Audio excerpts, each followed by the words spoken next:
Монголын заяа их. Уушигнийхаа 3 судсыг тасарт хэлгээд байгаа шүү дээ. Хүний уушиг нь хэдэн судастай байдаг юм бэ? Дээр нэмээ түүхээ идэж байхгүй хоосон хідэн хоолоо дутуу хагас угсруулад авах нь. Хөөе. Алиа буцаана.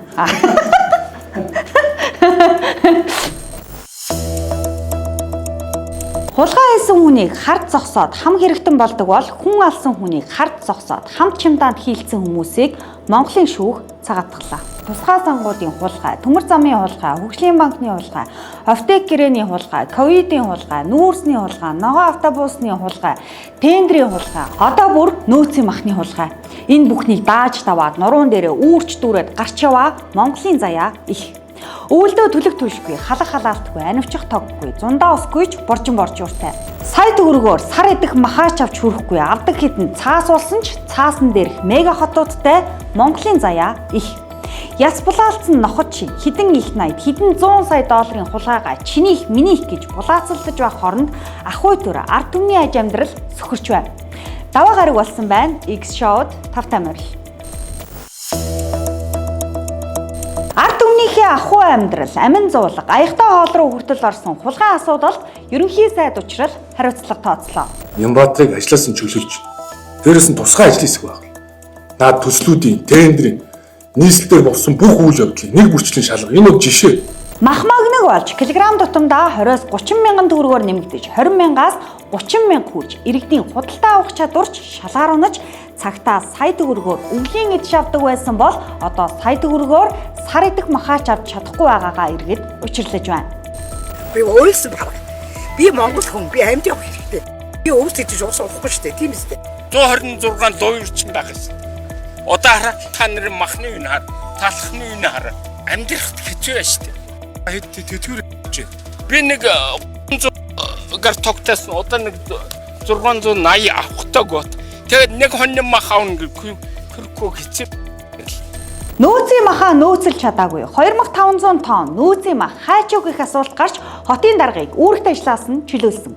Өөрөө чөлөө гуугаагүй ч чөлөө зөвшөөрлөгийг нөгөө төсөл тендрээ шалгуулах зав зайг нь гаргаж өгч байна. Сүүлдээ одоо би тэр 2500 тонн махыг чинь өөрөө гэрт авчраа нууцсан юм. Одоо энэ дэнжин магдаар зарж байгаа махны үн над ер нь ямар хамаатай. Дизелийн үнийг би өсгөсөн юм. Ормозын хоолойд би одоо дайн дэгдээгээд инфляцийг явуулсан. Нямбатар дарга өөрийн биеэр 2500 тонн махаа гэртээ нууж ормозын хоолой дайндаг дээгүүч тамгаа бол өглөө. Стратегийн үнснийхээ үнийг тогтоон барих гэж нөөцийн махыг төсвөөс мөнгө гаргаж бэлдүүлдэг. Гэтэл X дарга маань нөөцийн махыг 3000 төгрөгөөр дур зоргоороо нэмсэн шийдвэртэй хариуцлага хүлээж тахимаа өгч байна. Хоног орлуулах өртгөө 2000 төгрөгөнд багтаагаад өхөр борлуулах өртгөө 3000 төгрөгөөр нэмэгдүүлээд тэгээд жижиглэнгийн үнээр харин 2500 тонн махаа нууж хаагаад хав дараад байсан хүнийг засгийн газрын хэрэглэх газрын дарга олсон байна. За тийм учраас 2500 тонн одоо нөөцийн мах хаана байна вэ гэдэг асуудлыг бол хүнд тавьсан. Энэ амралтын өдрүүдээр ажилласан. За тухайн компаниудаас одоо энэ яагаад энэ тэр байгаа гих 1400 тонн махыг худалдаалахгүй байгаа юм бэ гингүүд нийслэл Улаанбаатар хотын ерөнхий менежерээс энийг одоо худалдаалахыг одоо байж бай гэсэн ийм одоо чиглэл өгсөн гэдэг зүйлийг танилцуулсан. Нөөцийн махаа хав дарсан хотын менежер махаа гаргаж өгсөн тул нөөцийн махны худалдааг 15 хоногоор сунгаж хуучин үнээр нь буюу хоньны махыг 13000, үхрийн махыг 15000 төгрөгөөр борлуулна. Цаашид харин 3000-аар нэмсэн мах яагаад 30000-аар нэмэгдэлээ хуучинд өг гэдгийн шалтгааныг хотын удирдлагууд мах нийлүүлэгчдийг имэйлтийн хятадуудтай ганц үг ган хийлгүй өг өсөхгүй бичиж тэмдэглээд гарсан авилгатай тэмцэх газрын дарга Таштаваа, Тагнуулын ерөнхий газрын дарга Одонбаатар, Цагдаагийн ерөнхий газрын тэргүүн дэд дарга Ганчлуунаар ухарлах ёстой. Хүрээний бөөзрийг уудлвал далаа гэдэг шиг Монгол улсын хэмжээнд 9 компани нөөцийн мах бэлтгэж байхад хоёр нь Женкогийнх байж их юм аа нэр.